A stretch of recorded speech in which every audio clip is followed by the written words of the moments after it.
Hello there, welcome back to VID-O-RAMA, where we remember the VHS releases of the past in graphic detail. Get it? Graphic? Pen? You get it. My name's Admiral Jones and I'm an artist, and each month on this channel I paint tributes to a movie that we rented on video back in the day.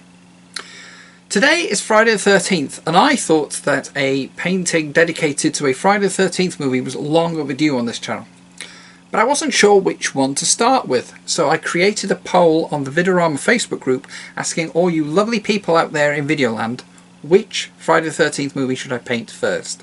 The winner was Friday the 13th Part 6, Jason Lives, released in 1986, which if memory serves was the first Friday movie I ever watched. But anyway, as ever I've prepared the drawing beforehand and I've transferred it to card for painting. So, let us do just that. The colours I'm using today are titanium white, Mars black, pale olive and cadmium yellow. All paints are acrylic, and I add the finer detail with pens.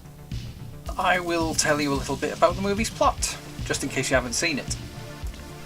Tommy Jarvis, still with mental issues caused by his original encounter with Jason Voorhees in Part 4, returns to Crystal Lake, now renamed Forest Green, to confront his fears. He visits Jason's grave and digs it up with the intention of burning Jason's carcass. But before he does that, he impales it several times with a metal fence post. And why not?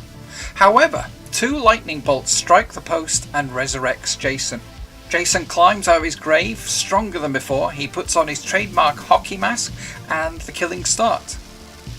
Despite trying to warn the local sheriff that Jason lives, Tommy is put in the cells for his trouble.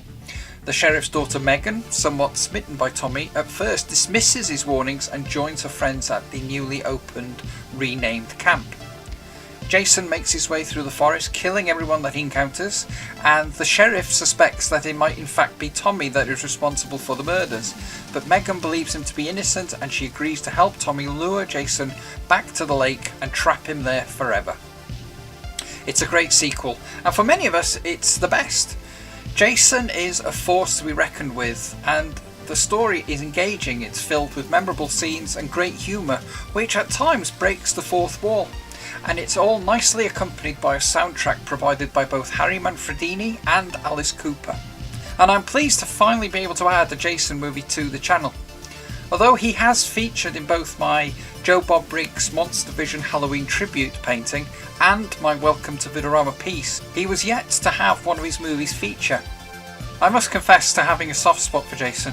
Aside from enjoying the movies themselves, I also have an affinity with this franchise. Friday the 13th of November 2015, I set myself the Friday the 13th movie marathon challenge when I watched all 12 Friday the 13th movies back to back for Children in Need. If you're outside the UK, Children in Need is an annual telethon here in the UK on the BBC, where they raise money for disadvantaged children. So as I said, I watched all the movies in one sitting, clocking up 20.5 hours, and it was all sponsored, so we managed to raise £265 for charity. Actually, if you're interested, I'll put a link up here to the interview I had with Radio Wales during the challenge. But anyway, going back to this movie, it follows on from the events of Part 5, A New Beginning. However, the original intention to have Tommy Jarvis becoming the series' new antagonist were very quickly quashed due to the fans' response to A New Beginning.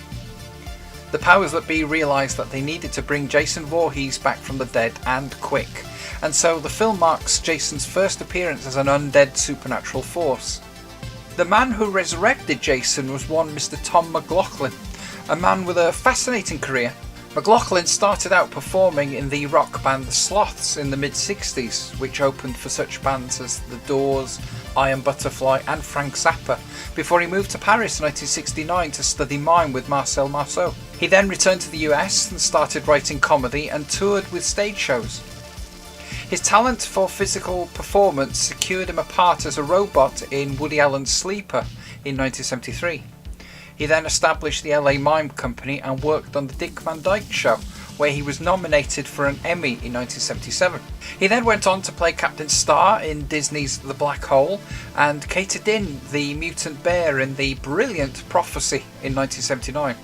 before settling on becoming a writer-director and aspiring to make movies. His first was the Poe-inspired, Mormon-financed One Dark Night, starring Adam West, which was released in 1982. Impressed with his work, Mclaughlin was offered the chance to direct April Fool's Day, but he missed out on this at the final hour, and so to make it up to him, Frank Mancuso Jr. offered him the chance to write and direct the 6th installment of Friday the 13th franchise instead. Initially, Mclaughlin wasn't interested in the project and turned it down, admitting in issue 57 of Fangoria magazine that he felt that everything that could be done in a slasher film had already been done, in terms of mutilating and killing, and he felt that the genre had exhausted itself.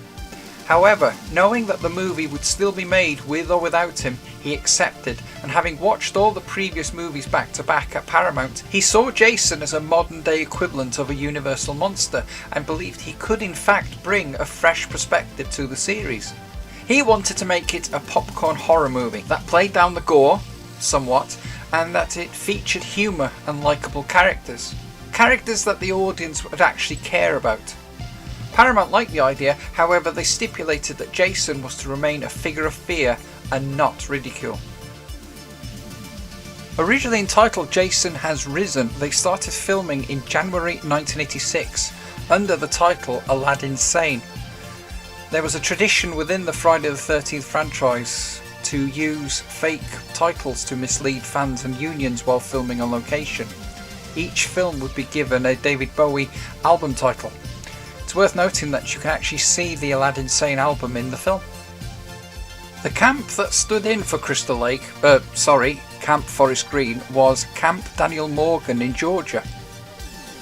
Each kill in this movie was filmed 3 ways: the straight out bloody X-rated version, the R version, and one rated somewhere between R and PG-13.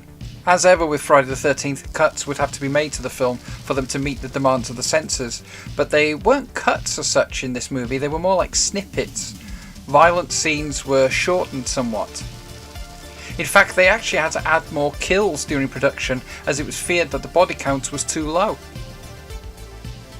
So this was the 3rd outing for the Tommy Jarvis character within the franchise, having been previously played by Corey Feldman and then John Shepherd. Shepherd turned down the opportunity to return for Part 6, so the role was given to the great Tom Matthews, who was already known to horror fans, having starred in the equally amazing The Return of the Living Dead the previous year.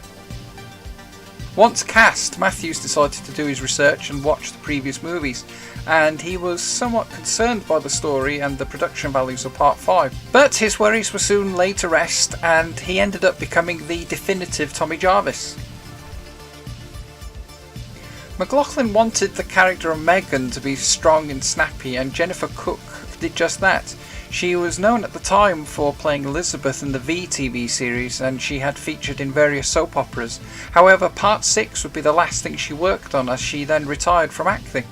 David Keegan played her father, Sheriff Mike Garris, an actual likeable movie sheriff. The name Mike Garris being a nod to Mick Garris, the screenwriter-director that directed Critters 2. Mclaughlin also appeared in Critters 2. Darcy DeMoss played Nikki, whose death scene really made an impression. She had originally started out as a dancer, and in 1982 she achieved success as the aerobicized girl in the immensely popular Lycra Fest erotic exercise show Aerobicize for Showtime. She was originally cast in Friday the 13th Part 5, and apparently having been asked to see her topless, the director then went on to ask her out for dinner. She wasn't able to make it, and the next day she didn't have a job. She came back in again to read for Part 6 and got that part, and it's worth noting that she was also required to go nude for this one. However, when it came to the day of the shoot, Mclaughlin asked DeMoss if she was comfortable with doing the scene topless. She said she wasn't, and so they scrapped the nudity, making it the only Friday the 13th movie to not feature any nudity. And yet, despite this, it's still a great movie. Friday the 13th Part 6 Jason Lives opened in theatres on August 1st, 1986, and actually received good reviews from some critics, making it another first for the franchise. The movie more than made its money back, however it seems that a lot of the fans disappointed by Part 5 just didn't come out to see it. This factor, along with going up against James Cameron's Aliens, released the previous week, and then David Cronenberg's The Fly, made Part 5 the lowest grossing Friday movie of the franchise to date. Ironic considering just how much of a fan favourite it is nowadays. Tom Mclaughlin was asked if he would be interested in directing the next movie, but admitted that he was all out of ideas. He was told that Paramount was hoping to make a deal with New Line Cinema for a Jason vs Freddy movie, but negotiations broke down. McLaughlin's idea of making a Cheech and Chong meets Jason movie didn't get very far, and so he went on to direct the romantic comedy Date with an Angel, released the following year in 1987. A story that he had written himself and been touting to the studios before his involvement with Jason Lives. Keeping within horror, he went on to write and direct episodes of the Friday the 13th series. He wrote the Freddy's Nightmares episode It's a Miserable Life, and directed Stephen King's Sometimes They Come Back in 1991 and The Haunting of Helen Walker in 1995. But this is the one that left the biggest impression on us, forever revitalising the franchise and giving Jason his second wind. Mclaughlin has stated that he would like to write and direct another Friday movie, and shared some amazing ideas and concepts. Fingers crossed that someone has the foresight to give him the opportunity to give fans the Part 13 we deserve. Right, I will add my signature and we'll call it done. I hope you've enjoyed this painting, and I hope you found this video to be interesting. If so, please let me know by giving the video a thumbs up and leave a comment in the comment section. If you're new around here, please consider subscribing to the channel and don't forget to ring the bell to be notified on all future uploads. I'm so pleased that I was finally able to add a Jason movie to the lineup on this channel. So much so, I think I will make this a regular feature. The next Friday the 13th is in January 2023. So let me know in the comment section which Friday movie you would like to see me paint next. So there we go. Thank you for keeping me company, and until next time, good night out there, whatever you are.